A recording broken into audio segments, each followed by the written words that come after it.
The other day I met a man that I actually had to look up to talk to. And I don't look up to too many people, but this guy was tall.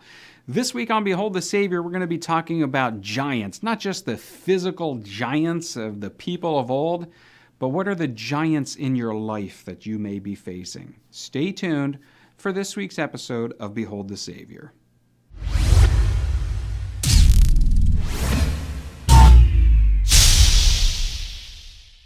Well, hello and welcome to this week's episode of Behold the Savior. This week we got a good one in store for you, one that you probably haven't heard too many sermons on, and that is giants. Today we're looking at Do Not Fear the Land of the Giants. And of course I can't give you a sermon about giants without telling you about a real-life giant.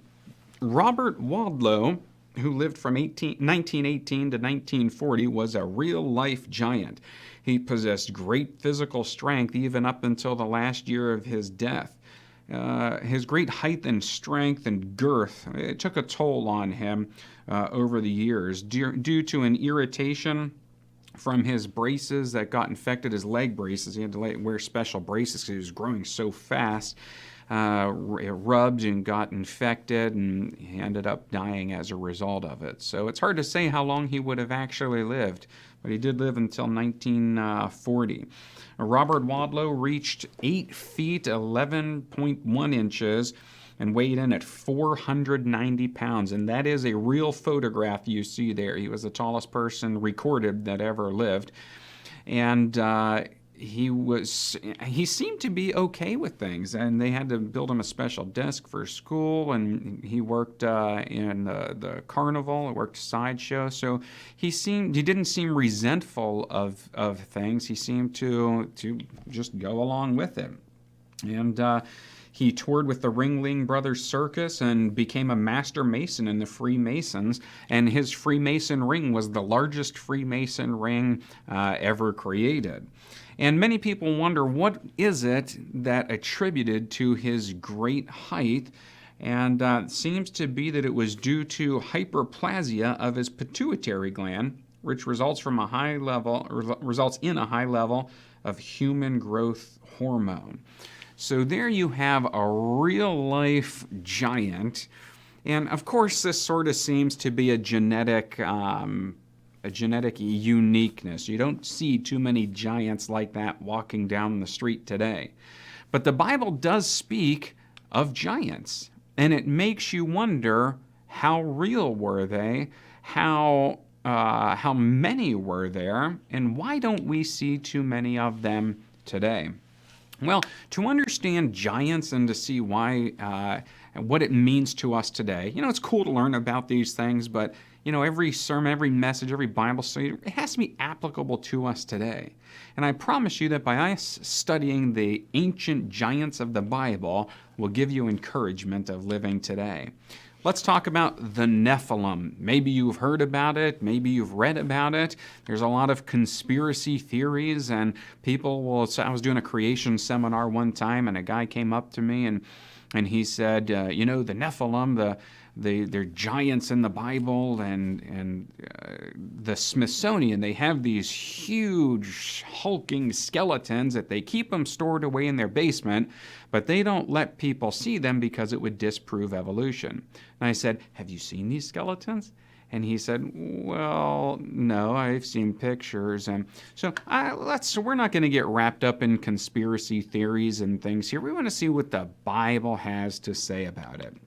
Let's take a look at this idea of the Nephilim. In Genesis chapter 6, verse 4, it says, there were giants on the earth in those days and also afterward. Now, when it says there were giants on the earth in those days, this is the days before the flood. So in Genesis chapter 6, it starts to really tell the story of the flood and why it came, and it seems to highlight specifically that there were giants on the earth in those days, not only then, but also afterwards. So evidently there was something that allowed them to be after the flood as well. Well, the rest of that verse continues. When the sons of God came into the daughters of men, and they bore children to them, they were the mighty men of old who were men of renown. In that verse, Genesis 6:4, the word giants, that's where the word Nephilim comes from. The word giant comes from the word Nephilim, plural, Nephilim, giants. And really all that translates to is bullies, is big people, big bullies. And we want to know, what does it mean? Who are the daughters of men? And who are the sons of God? What does all this mean? Where did the giants come from? There's a lot of theories out there. There's a lot of people that say this or that, and some of the theories are this. Some people say, well, angels procreated with humans. And this is very, very common. And this is why you want to be very careful. When you're reading the Bible, I encourage you to get a very trustworthy translation of the Bible. That's why I typically like to stick with the King James family. Seems to be very trustworthy. And there are other translations that say angels had sex with humans and had these giants. But the original wording does not say that at all. That's a stretch. That's a deception, to say the least, in that translation. Angels, another theory about the giants is that angels genetically altered some humans to become giants. So they say, well, they're trying to manipulate humans, these angels, and they had some understanding of genes, and they manipulated people. They created these giants, and there's really I don't find that biblically based in the Bible. Another one is that it's a natural result of genetic variability. And this seems to be where we want to focus our attention on the realistic explanation of these giants. But our basis on this is in an understanding of the verse, Genesis chapter 6, verse 4. What does it mean when it says the sons of God, who in the world are the sons of God, came into the daughters of men? Who are the daughters of men? What does it mean? And they bore children to them. Those were the mighty men who were of old, men of renown. Now, the beautiful thing about the Bible is it interprets itself. We don't have to guess and wonder and make it say something it doesn't. The Bible does that for us. So let's take a look at who the sons of God are. 1 John chapter 3, verse 1 says, "Behold what manner of love the Father has bestowed on us, that we should be called the sons or children of God," depending on your translation. So a son of God is somebody that has given their heart to Jesus and wants to follow him. And it's an adoption process by the way. Not everybody is called a son of God. It's those that love, trust, and follow God and have faith in him. They're adopted into God's family. Now, we're all created by the hand of God, don't get me wrong. He wants us to all love and follow him, but those that follow him are the ones that are called the sons of God. "Behold what manner of love the Father has bestowed on us, that we should be called the sons of God." We see this also in John chapter 1, verse 12. As many as received him, notice there's condition there. As many as receive him, there's an acceptance, there's a following. As many as received him, to them he gave the right. Evidently, those that do not receive him don't have the right. As many as received him, to them gave he the right to become children or sons of God, to those who believe in his name. So the sons of God are not necessarily angels. They're people. Now, sometimes angels are called the sons of God, but it's those that follow God. So humans that have followed God, they're his children. Now, who are the daughters of men? Now, let's go back to the whole point. We're at the time of the flood. We're talking here. The sons of God came to the daughters of men, and then there were mighty men there were these giants as a result. So you had two camps. You had the camp that would follow God, that trusted him, and then you had the unrighteous, those that didn't follow God. This was the reason for the flood.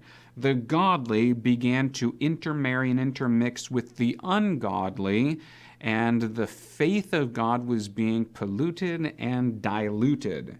So what you have is iniquity. You have faith being bred out of the children, essentially.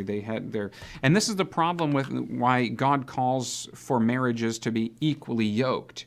And God has not called a believer to unite with an unbeliever. It creates challenges in the home. It creates challenges with the children, to say the least. Well, do I believe in God? Do I not believe in God? Even if you have two different churches, one parent goes to one church, the other to the other. Well, which church do I go to? It creates a lot of problems and headaches, especially for the children. This is what they were experiencing before the flood. So where do the giants come from? It's simply a result of genetic variability. As a result of sin, everything has changed.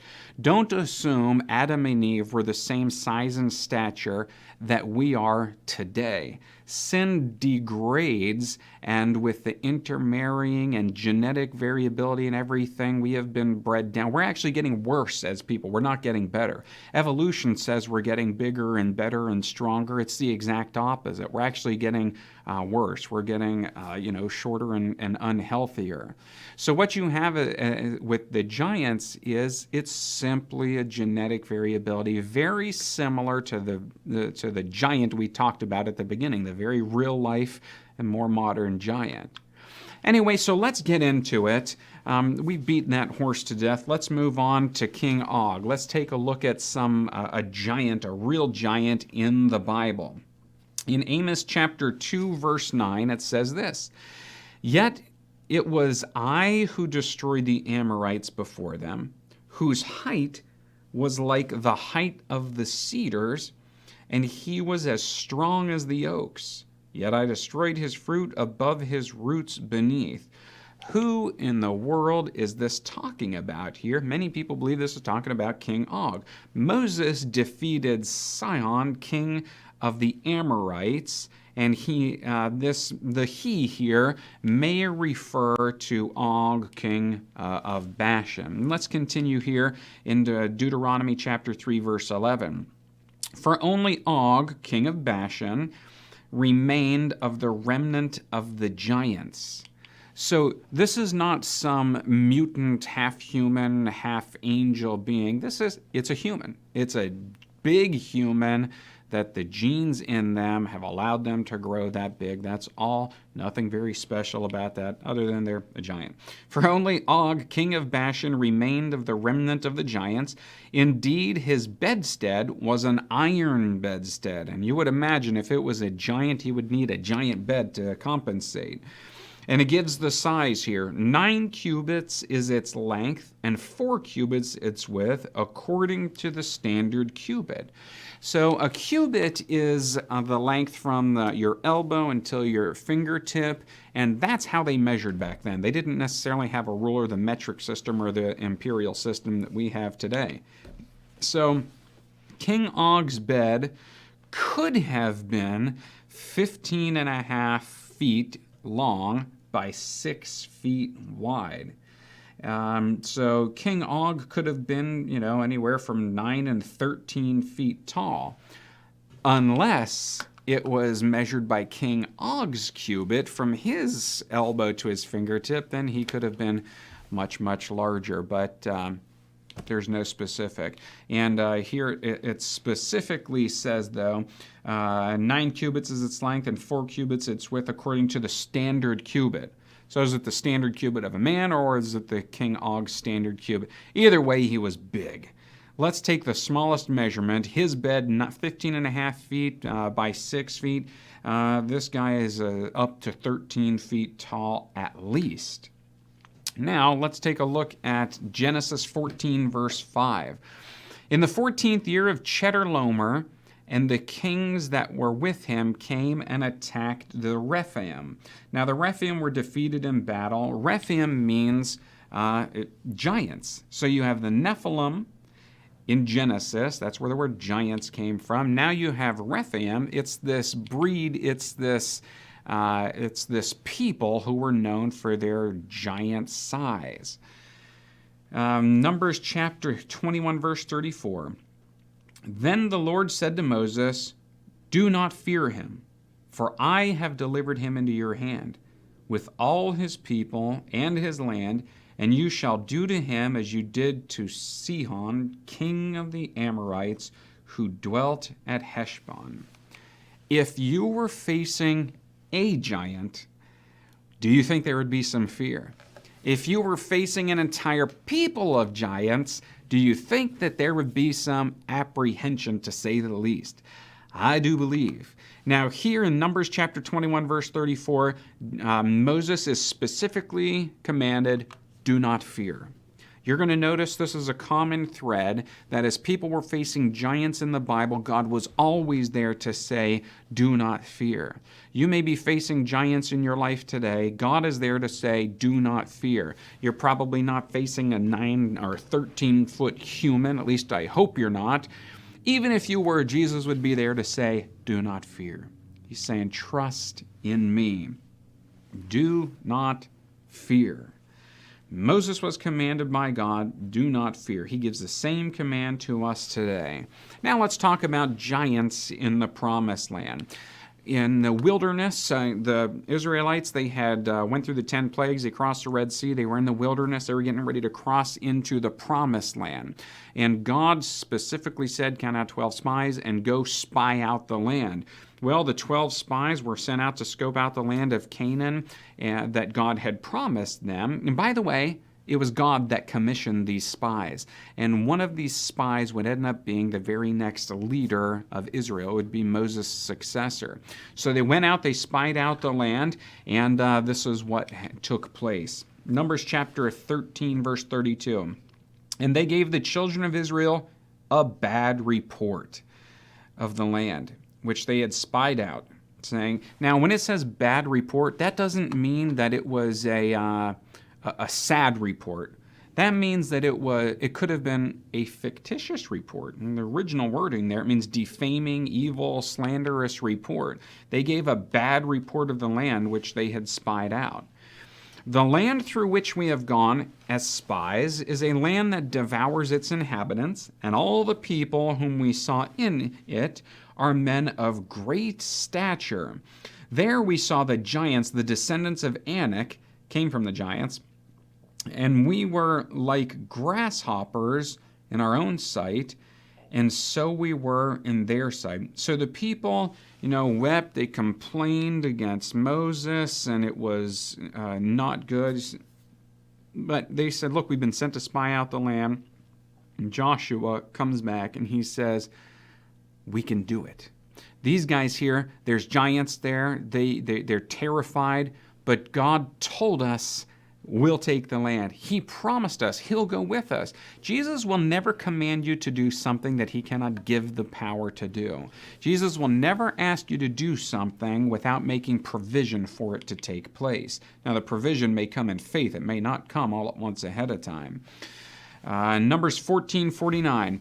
Only do not rebel against the Lord, nor fear the people of the land, for they are our bread.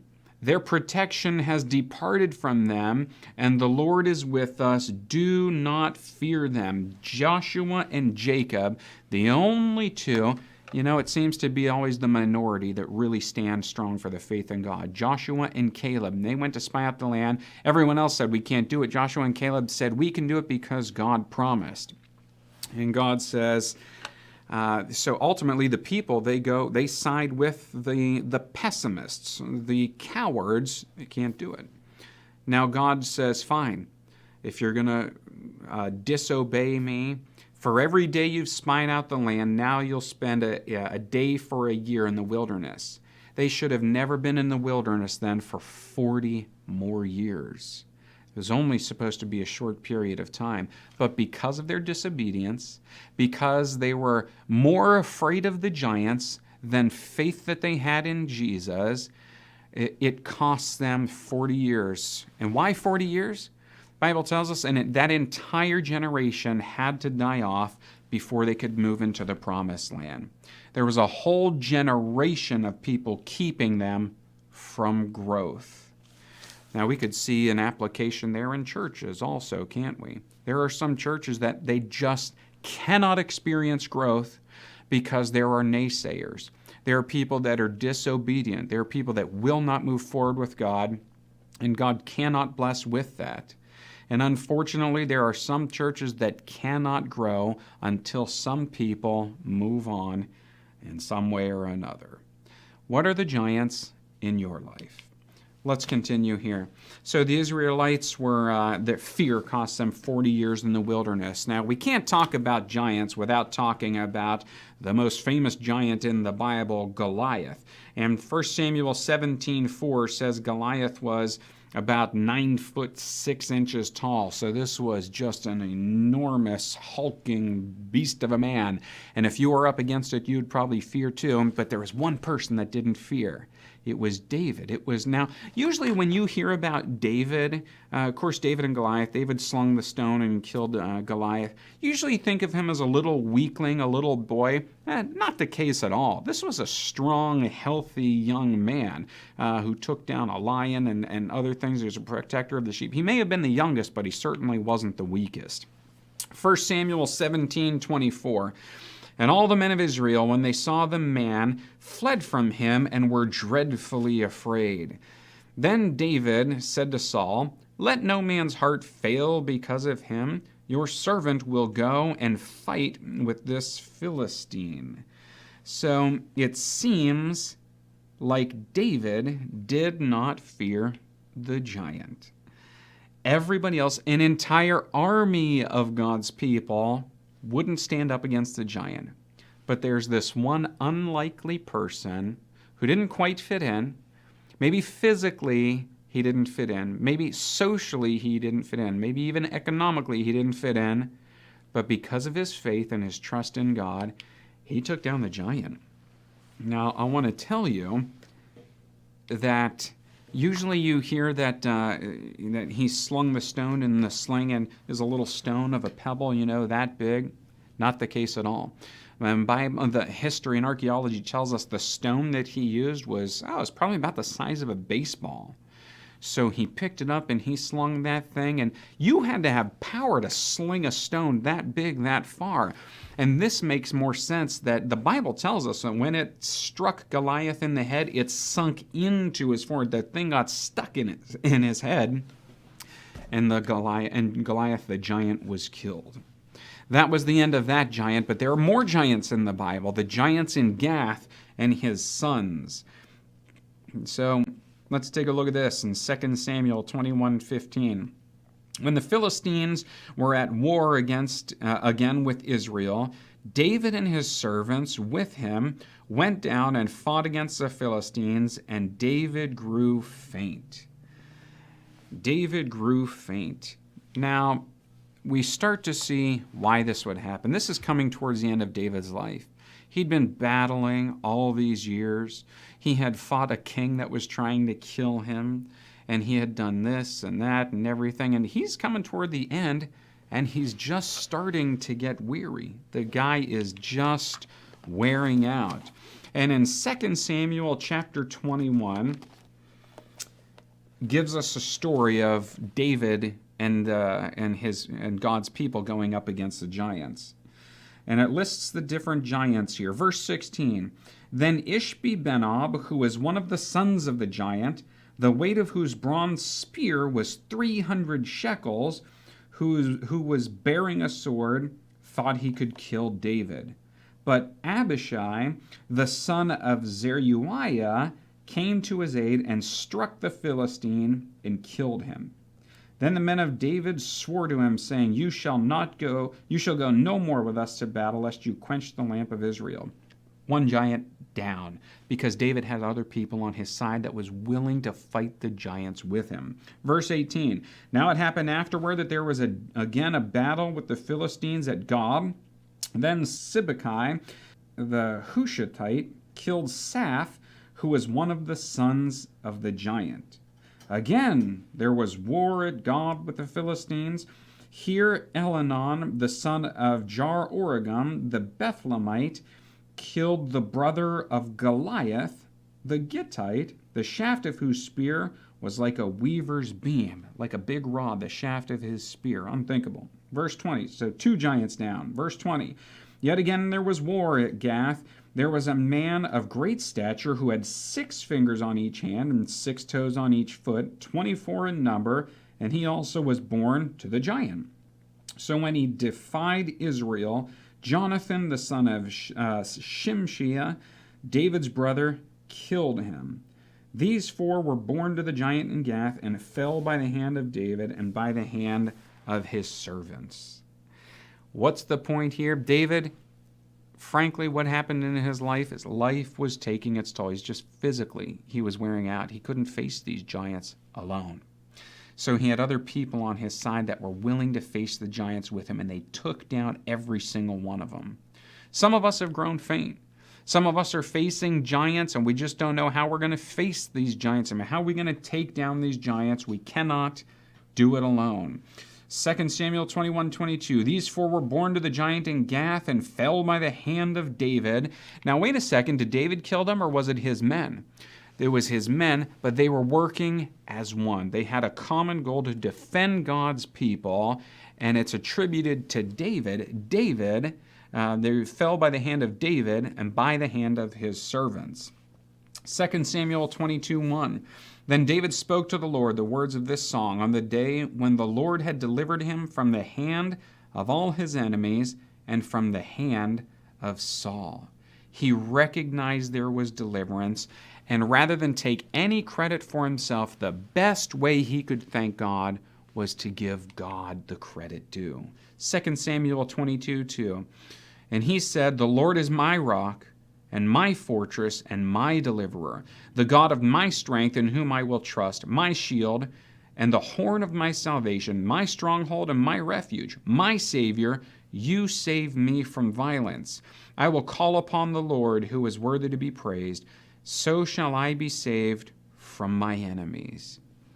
What enemy do you need saved from? What is it that you need God on your side to fight? What is it that you need those closest to you to fight with you? What giant are you facing today? Anytime one of God's people was facing a giant, God encouraged them. He said, "Do not be afraid." And I'm here to tell you today, do not fear the land of the giants.